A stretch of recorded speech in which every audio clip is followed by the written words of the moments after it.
Hello दोस्तों, मैं आप लोगों का दोस्त रुस्तम हुसैन अपने YouTube चैनल एजी फोर्थ व्यू पर आप लोगों का एक बार फिर से बहुत बहुत स्वागत करता हूं और उम्मीद करता हूं कि आप लोग स्वस्थ और मस्त होंगे।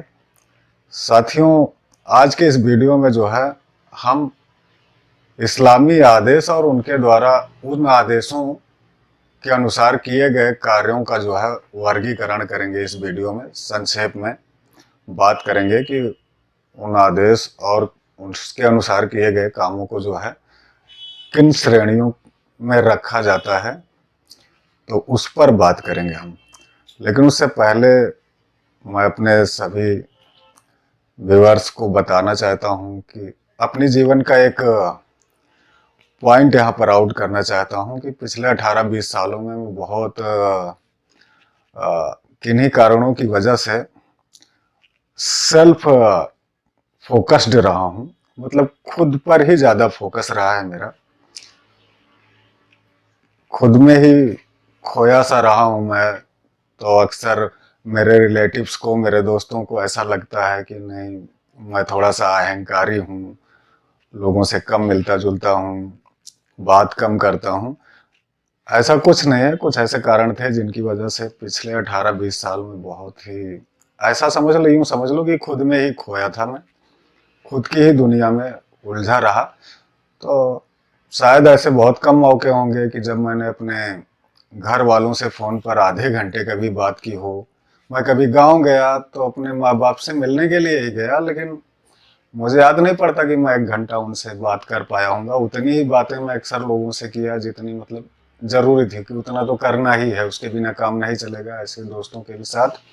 लेकिन इसका ये मतलब नहीं है कि मुझे उनकी परवाह नहीं है या मैं बहुत अहंकारी हूँ, ऐसा कुछ भी नहीं है। बस ऐसे ही कुछ स्ट्रांग रीजंस थे जिसकी वजह से इस तरह से मैं रहा।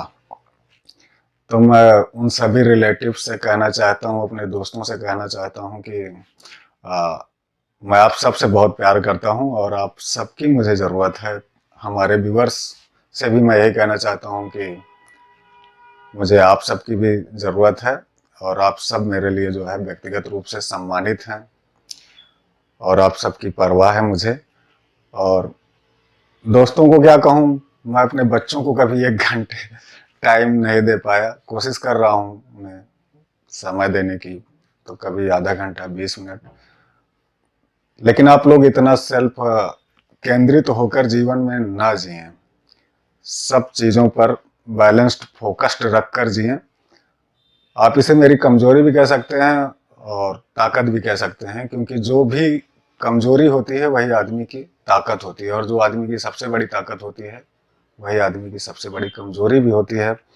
तो मैं शायद बैलेंस्ड फोकस्ड रख के जीवन में आगे बढ़ता तो मेरे पास कुछ और चीज़ें होती, कुछ और उपलब्धियां होती। लेकिन मुझे लगता है कि इस तरह जीकर भी मैंने जो कुछ पाया है वो बेशकीमती है, वो भी बहुत कीमती है।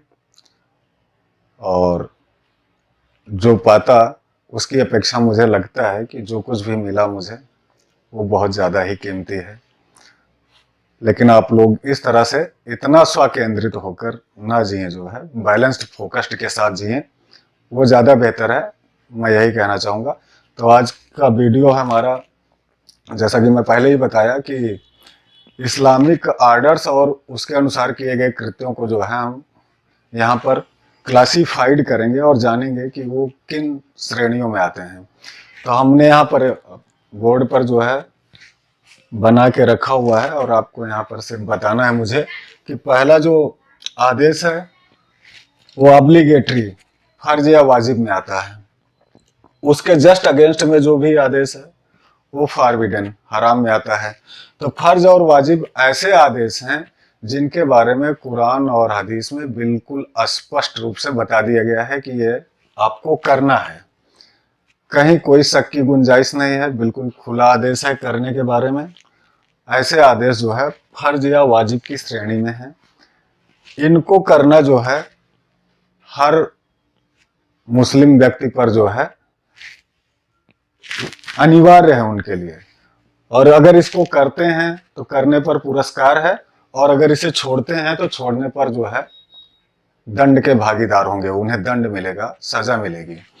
तो इस श्रेणी में जितने भी कर्म हैं वो अनिवार्य हैं, उनको जो है बहानेबाजी करके या ऐसे टाला नहीं जा सकता। उसको आप टालेंगे तो दंड की श्रेणी में आ जाएंगे, दंड के भागीदार हो जाएंगे।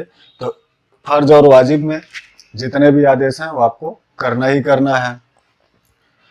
तो इसमें है जैसे रोजा है, नमाज है, हज है, ज़कात है, ये सारे काम आपको करने हैं, सच्ची गवाही देना है, सच बोलना है, ये सब इसी श्रेणी में आते हैं। ये सारे काम आपको करने ही करने हैं। और अगर जो है हम फर्ज को और ज़्यादा डिफाइन करें और या इसको और ज़्यादा आगे बढ़ाएं तो इसमें भी दो श्रेणी बन सकती है। एक हो जाएगा फर्ज ऐन जो हर व्यक्ति पर फर्ज है, और एक हो जाता है फर्ज किफाया। फर्ज किफाया आप ऐसे समझ सकते हैं कि जैसे नमाज जनाजा है और बस्ती का कोई एक आदमी भी चले गया तो पूरे बस्ती की तरफ से जो है नमाज जनाजा का हक जो है अदा हो गया। अगर बस्ती से एक भी आदमी नहीं गया तो फिर पूरा बस्ती जो है गुनाहगार हुई। तो फर्ज किफाया में कोई एक भी चले गया तो वो पूरे बस्ती से अदा हो गया वो फर्ज जो है। और फर्ज ऐन क्या है, वो आपको हर व्यक्ति को जो है अदा करना है। जैसे नमाज है तो वो हर व्यक्ति पर फर्ज है, जो भी बालिग मोमिन मर्द और औरत होगी। उसी तरह से फर्ज के बाद जो है हल्का सा उसके नीचे वाजिब है, लेकिन इसे भी करना ही करना है, ये ऑब्लिगेटरी में ही है। इसे करेंगे तो पुरस्कार मिलेगा और छोड़ने पर जो है दंड मिलेगा। वाजिब जैसे दाढ़ी रखना मुट्ठी भर, और ईसा की नमाज में, वित्र की नमाज में दुआए कुनूत पढ़ना, ये सब वाजिब अमल है। इनको भी जो है इतनी ही अहमियत देनी है और करना ही करना है। इसके जस्ट अगेंस्ट में जो कर्म है उसको हराम कहा गया। हराम भी जो है कुरान और हदीस में बिल्कुल स्पष्ट है, कहीं कोई डाउट नहीं है। ये ऐसे कर्म है जिनको करने से क्लियरली मना कर दिया गया है। अगर आप इसको करेंगे तो सजा के दायरे में आ जाएंगे, अगर आप इसे नहीं करेंगे तो आपको पुरस्कार मिलेगा। आप देखेंगे बिल्कुल अपोजिट है, यहाँ पर करने पर जो है पुरस्कार है और यहाँ नहीं करने पर पुरस्कार है। यहाँ नहीं करने पर दंड है और यहाँ नहीं करने पर पुरस्कार है, जस्ट अपोजिट है।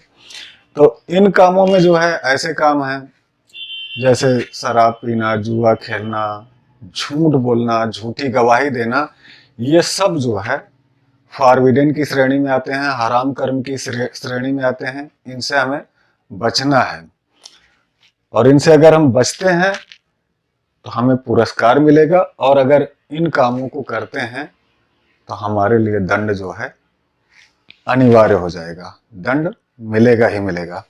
अच्छा, फर्ज में तो हम लोग बहुत सारे कर्मों के बारे में चर्चा करते हैं, बात करते हैं। रोजा है, नमाज है, हज है, ज़कात है, सच बोलना है, सच्ची गवाही देना है।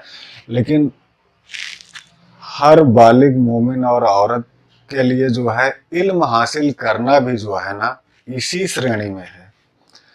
तो आप समझ सकते हैं कि इल्म की क्या वैल्यू है इस्लाम में। इल्म जो है कंपलसरी है, ऑब्लिगेटरी में है वो, लेकिन समाज जो है हमारा बहुत पीछे है इस मामले में। तो इस बात पर भी बहुत ज़्यादा ध्यान देने की ज़रूरत है, चर्चा करने की ज़रूरत है, क्योंकि एक ऐसा कर्म है ये जो ऑब्लिगेटरी में है, अनिवार्य है उसे करना, उसको छोड़ा नहीं जा सकता है। लेकिन फिर भी अगर हम किसी माँ बाप से मिलें, अक्सर उनसे कहें कि बच्चों को पढ़ाओ, तो कहते हैं अरे कौन सा कलेक्टर बनना है।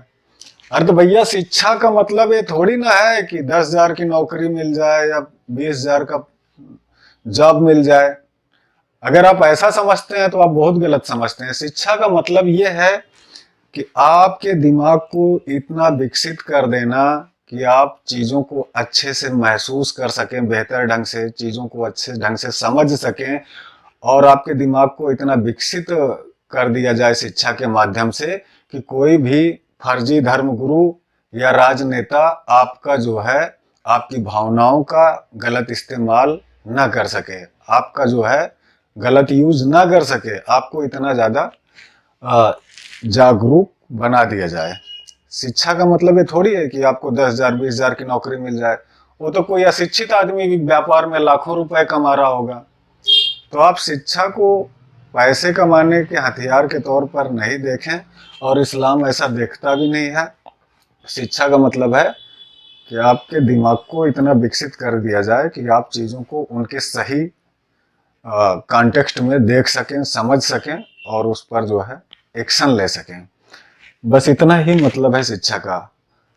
तो हमें इस पर भी बहुत ध्यान देने की ज़रूरत है। और हराम कामों पर हम लोग अभी चर्चा कर रहे थे, तो उसमें जैसे कि हमने कहा कि शराब पीना, जुआ खेलना, जीना, झूठ बोलना, झूठी गवाही देना, ये सारे बुरे कर्म हैं। और किसी महिला के चरित्र पर आरोप लगाना भी जो है वो इसी श्रेणी में है, हराम श्रेणी में। लेकिन लोग मजे ले लेकर ये काम करते हैं। आप देखेंगे कि आप किसी चौक पर जाएं, बैठे हैं, तो आपको 4 लोग बात करते मिल जाएंगे। क्या बात कर रहे होंगे? अरे तुम्हें पता है वो फलाने की बेटी है ना, अरे बिहारी के साथ, फलाना बिहारी के साथ एकदम मस्त जो है प्रेम की पींगे बढ़ा रही है, घूम रही है, फिर रही है, ऐसा कर रही हो, ऐसा कर। अरे यार क्या कर रहे हो तुम? एक ऐसा काम कर रहे हो जो हराम की श्रेणी में है, और उसको भी तुम मजे लेके कर रहे हो, 4 लोगों के साथ बैठ के कर रहे हो। तुम्हारे पेट में क्यों दर्द हो रहा है? अगर उनसे पूछो कि ये जो काम कर रहे हो ये क्यों कर रहे हो तुम, ये हराम काम क्यों कर रहे हो, बोलेंगे अरे तुमको कुछ फिक्र ही नहीं है समाज में, समाज कहाँ से कहाँ जा रहा है। तो ठीक है ना यार, फिक्र है तो जाके, तेरे को ज्यादा फिक्र है तो लड़की के माँ बाप से, गार्जियन से बात कर, उनको जाके बोल चौक पे तू ऐसा कर रहा है, फॉरबिडन कर रहा है, तू सजा का हकदार हो जाएगा। और कुरान में ऐसा आदेश है कि जो फिर किसी महिला के चरित्र पर आरोप लगाए और 4 गवाह ना ला सके तो पीटो कोड़े से। आप लोग क्लियर कर लेना, 2 गवाह या 4 गवाह, आई थिंक 4 गवाह ही कहा गया है। तो ऐसे काम जो है हराम की श्रेणी में है, इन्हें करने से आपको हर हाल में बचना है। बचेंगे तो जो है आपको पुरस्कार मिलेगा, और करेंगे तो दंड मिलेगा। फिर आते हैं तीसरा आदेश जो है वो रिकमेंडेड है, मुस्तहब। मुस्तहब में कौन से काम है?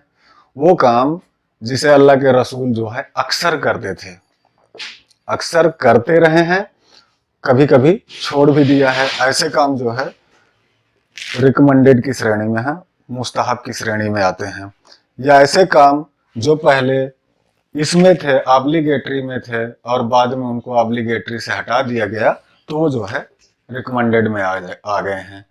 जैसे कि पहले जो है जुम्मा के दिन जो है गुस्ल करना, स्नान करना जो है वो ऑब्लिगेटरी था, बाद में उसको जो है ऑब्लिगेटरी से हटा दिया गया, स्वैच्छिक कर दिया गया कि अगर जरूरत है पाकी की तब तो लेना ही लेना है, और अगर आप पाक हैं तो आपकी इच्छा है, ले सकते हैं, नहीं ले सकते हैं। तो वो जो है इसमें आ गया, मुस्तहब में।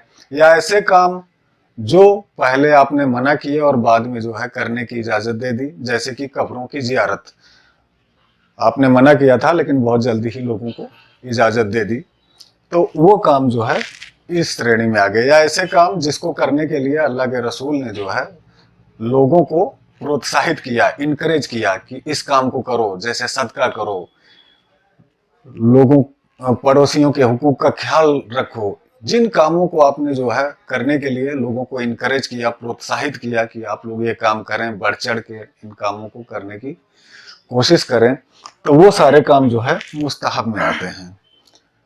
और अगर हम मुस्तहब की श्रेणी में आने वाले कामों को करते हैं तो हमें जो है उसके बदले में पुरस्कार मिलेगा, और अगर नहीं करते हैं तो यहाँ पर हमें कोई दंड नहीं मिलेगा नहीं करने पर। अंतर देख लीजिए, अब ऑब्लिगेटरी में जो कर्म है नहीं करने पर दंड मिलेगा, लेकिन मुस्तहब में अगर आप नहीं कर पाते हैं तो आपको दंड नहीं मिलेगा, कर लेते हैं तो पुरस्कार मिलेगा। फिर इसके जस्ट अपोजिट में जो काम आते हैं उन्हें मकरूह की श्रेणी में रखा गया है।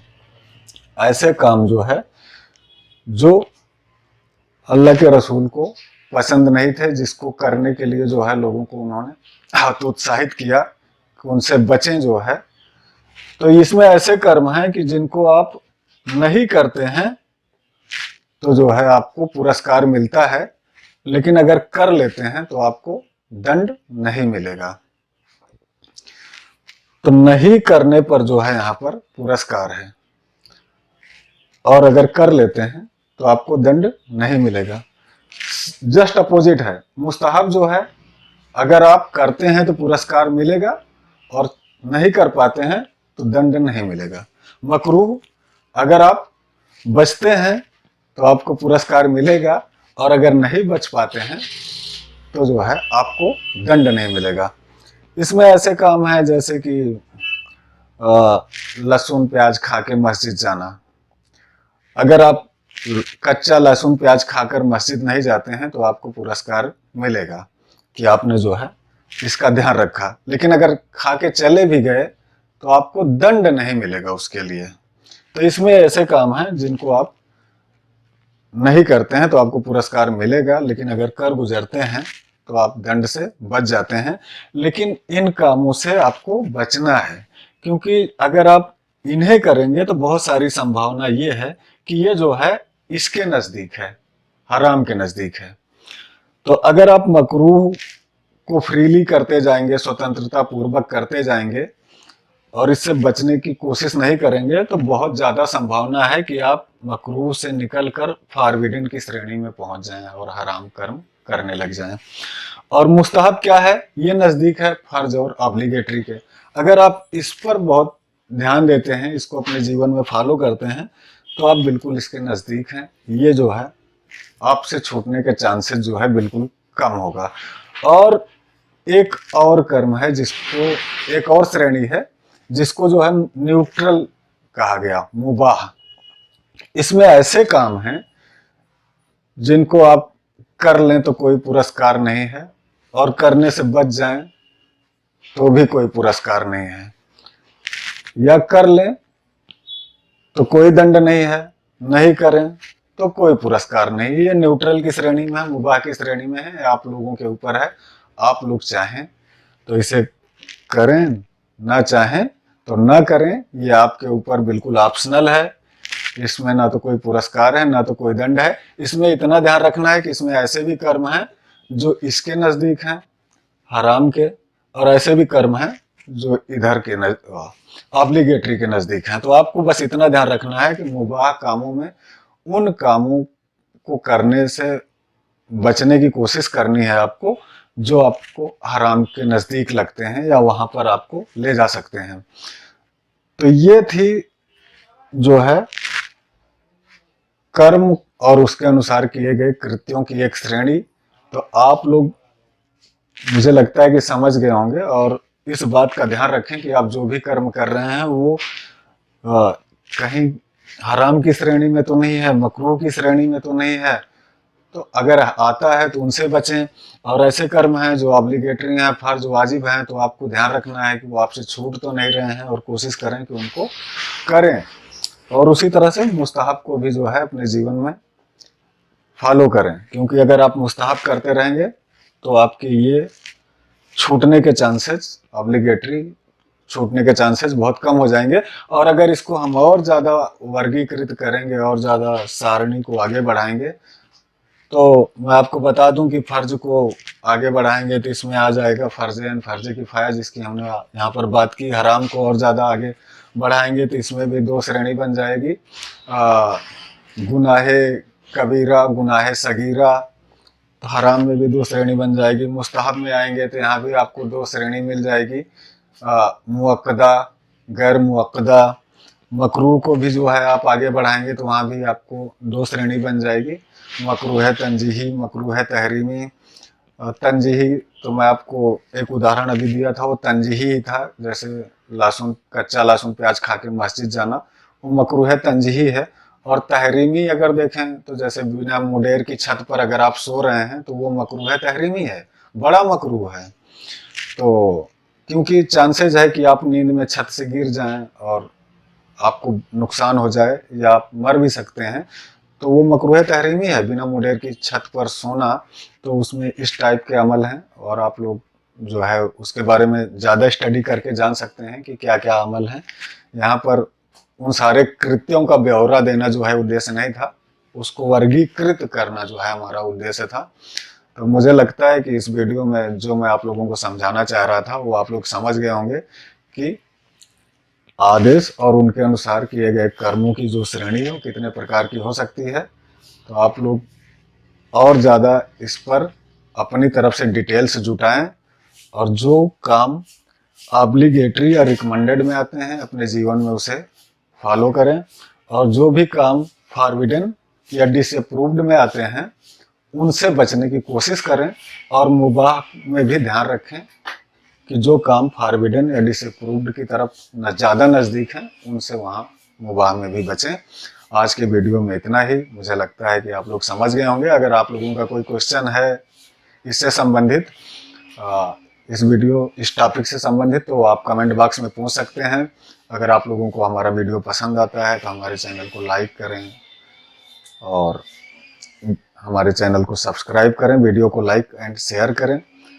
आप लोग स्वस्थ रहें, मस्त रहें। इन्हीं कामनाओं के साथ मिलते हैं फिर अगले वीडियो में। जय हिंद।